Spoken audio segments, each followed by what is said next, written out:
இந்த video skip பண்ணாம பாருங்க. அப்பதான் நான் என்ன விஷயம் சொல்றேன்னு உங்களுக்கு புரிய வரும். அனைவருக்கும் வணக்கம். நான் உங்கள் அருண் மனோஜ்குமார். நீங்கள் பார்த்து கொண்டிருப்பது பேக்ரவுண்ட் அஃபீஷியல் யூடியூப் சேனல். இன்னைக்கான கான்டென்ட் என்னன்னு பார்த்தீங்க அப்படின்னா, எதிர்நீச்சல் சீரியலுடைய 8வது எபிசோட பற்றி நம்ம பேச போகிறோம். ஓகேங்களா? இந்த எபிசோடில் ரெண்டு இடத்துல தான் ஷார்ட்டு. ஸோ அதனால கொஞ்சம் எபிசோட் ரொம்ப சின்னதான எபிசோடு தான். ஆனாலும் நல்ல எங்கேஜிங்காக கொண்டு போயிருக்காங்க. லாஸ்ட் எபிசோட், அதாவது 7th எபிசோடில் நம்ம ஒரு விஷயத்த விட்டுட்டோம், ஒரு பாயிண்ட் ஒன்று விட்டுட்டோம். அதாவது ஆடிட்டர் கதிர்கிட்ட, ஆடிட்டரும் வக்கீலும் பார்த்தீங்க அப்படின்னா கதிர்கிட்ட ஒரு விஷயம் சொல்கிறாங்க. அதாவது, சார் இப்போ தான் உங்கள் அண்ணி உள்ளே வந்திருக்காங்க, அவங்கள அங்கேயே லாக் பண்ணி வைங்க, அப்போ தான் அண்ணனை வெளில எடுக்க முடியும் அப்படின்ட்டு.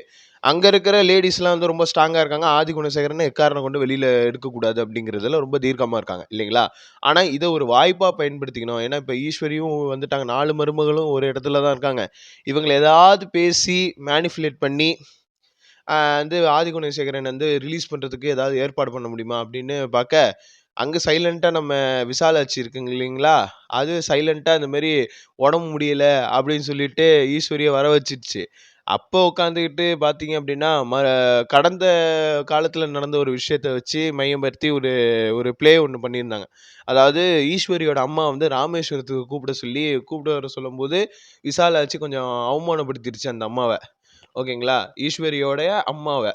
ஸோ அவங்க இறக்கும் பொழுது கூட, அவங்க இறக்குற தருவாயில் இருந்த டைமில் கூட அவங்களுக்கு உதவியாக இல்லை, நான் ஒரு பாவி ஆயிட்டேன், அந்த பாவத்தை தான் இப்போ அனுபவிச்சுட்டுருக்கேன் அப்படின்னு சொல்லிட்டு விசாலாச்சு பயங்கரமாக எப்படி சொல்கிறது, ஈஸ்வரிக்கு ஒரு பூட்டு போடுது. ஓகேங்களா? இந்த மாதிரி ஏதோ பேசி, பழைய இதெல்லாம் பேசி அதெல்லாம் பற்றி பேசி என்னத்த ஆக போகுது, அதெல்லாம் முடிஞ்சிருச்சு. இப்போ நான் வேற ஒரு பாதையை நோக்கி போயிட்டேன், இப்போ என்னை நோக்கி எல்லாமே இருக்குது, எனக்காக பிள்ளைகள்லாம் வெயிட் பண்ணிட்டு இருக்கு, நான் பாடம் எடுக்கிறேன், டீச்சராக இருக்கேன் அப்படின்னு சொல்லி அது ஒரு பக்கம் போக, ரொம்ப ஸ்ட்ரெஸ் பண்ணி ஒரு மாதிரி பேச, டக்குன்னு ஈஸ்வரி மனசு சமாதானம் ஆகுது. இல்லை அத்தை, நான் இங்கேயே இருக்கேன், ஒன்றும் பிரச்சனை இல்லை அப்படின்னு சொல்லி மைண்டை மாற்றி விட்றாங்க. ஓகேங்களா? ஏன்க்கா இப்படி பண்ணிய அப்படின்னு சொல்லிட்டு நந்தினி அவங்களுடைய அவங்களுக்குன்னு ஒரு டிஸ்கஷன் ஏரியா இருக்கும் இல்லைங்களா, அந்த ஏரியாவில் பார்த்தீங்க அப்படின்னா கேட்க, அதுக்கப்புறம் ரேணுகாவும் அதே மாதிரி கேட்க, ஏன்க்கா இப்படி பண்ணியேன்னு கேட்க, அதுக்கு நம்ம ஜனனி பார்த்தீங்க அப்படின்னா அவங்களுக்கு ஒரு எப்படி சொல்கிறது, ஒரு மேசிவான அட்வைஸை கொடுக்குது. ஓகேங்களா? அதுதான் இந்த ஓவரால் எபிசோடோடைய கதை. அண்ட் லாஸ்ட் ஃபைனல் பார்த்தீங்க அப்படின்னா கதிர் சார் அப்படின்னு சொல்லிட்டு 2 பேர் வராங்க. யார், நம்ம வக்கீலும் ஆடிட்டரும் 2 பேருமே பார்த்தீங்க அப்படின்னா அண்ணனை பார்க்க போகலாம் வாங்க அப்படின்னு சொல்லி 2 பேரும் அழைச்சிட்டு போகிறாங்க. உடனே ஞானமும் சக்தியும் சரி, நாங்களாம் வேத்து மனுஷங்களா, நாங்களும் இவங்களுக்கு கூட பிறந்தவர் தான், அது என்ன கதிருக்கு மட்டும் முன்னுரிமை கொடுக்குறீங்க, நாங்களும் வருவோம் அப்படின்னே, சரி எதையோ பண்ணி தொலைங்க வாங்க. ஞான மூஞ்சிலாம் அண்ணன் முழிக்க விருப்பமே இல்லை, சக்தி மூஞ்சிலாம் முழிக்கவே மாட்டேன், நான் எனக்குன்னு இருக்கிற ஒரே விசுவாசமான தம்பி யாருன்னா கதிர் தான், அதனால நான் கதிரை தான் கூப்பிடுறேன் அப்படின்னு சொல்லி ஆடிட்டர்கிட்ட சொன்ன மாதிரி அவங்க சொல்கிறாங்க. ஓகேங்களா? இதுதான் ஓவராலாக நடந்தது. அடுத்து இந்த வாரத்தில் நான் சொன்ன மாதிரி, இந்த வாரத்தில் நம்ம ஆதி குணசேகரனை பார்க்க தான் போகிறோம். தினந்தோறும் எபிசோடுங்கிறனால ஆதி குணசேகரனோட ஒரு ஹீட்டட் டிஸ்கஷன் இருக்குங்கிறத நல்லா தெரிஞ்சுக்கிட்டேன். வழக்கம் போல் ப்ரோமோ விடலை. ஓகேங்களா? நாளைக்கான ப்ரோமோ எப்படி இருந்தாலும் இன்னைக்கு ஒரு மெடிவல் மத்தியான டைமில் போடுவாங்கன்னு எனக்கு தோணுது. ஓகேங்களா? அடுத்து நியூ இயர் ரெசல்யூஷன் வரப்போகுது. லைஃப்பில் நியூ இயர் ரெசல்யூஷன், அதுவும் இந்த வருஷத்தோட கடைசி வீடியோ இதுதான் நினைக்கிறேன் எனக்கு தெரிஞ்சு. ஒரு ஷார்ட் வீடியோ ஒன்று இருக்குது, அதுதான் இந்த வருஷத்தோட கடைசி ஷார்ட் வீடியோ ஒன்று, இது லாங் வீடியோ. ஓகேங்களா?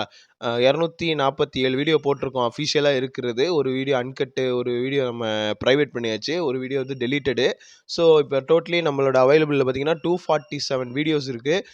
சப்ஸ்கிரைபர்ஸும் கொஞ்சம் நமக்கு ஏறிட்டு வராங்க. ரொம்ப சந்தோஷமாகவும் இருக்குது. ரொம்ப மகிழ்வான ஒரு தருணத்தை ஏற்படுத்தியிருக்கீங்க.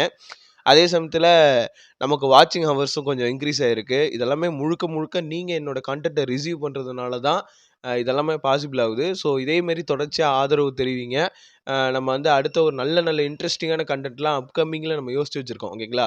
இந்த 2025ல் பேக் ஆன் அஃபீஷியல் அப்படிங்கிறது ரொம்ப முன்புறமாக இறங்கி ஒரு சில கண்டென்ட்லாம் கொடுக்க போகிறோம். ஸோ எல்லாத்துக்குமே சப்போர்ட் பண்ணுங்கள் கைஸ். ஓகேங்களா?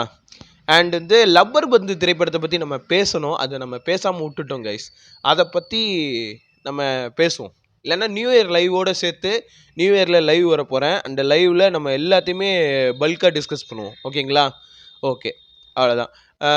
இந்த வீடியோ இதோட முடிஞ்சிருச்சு. நம்ம சேனல் இது வரைக்கும் சப்ஸ்கிரைப் பண்ணாதுங்க, சப்ஸ்கிரைப் பண்ணிடுங்க. பக்கத்தில் இருக்க பெல் பட்டனை கிளிக் பண்ணிவிடுங்க. முடிஞ்ச அளவுக்கு உங்கள் ஃப்ரெண்ட்ஸ் அண்ட் ஃபேமிலி மெம்பர்ஸ் எல்லாருக்குமே ஷேர் பண்ணிவிடுங்க.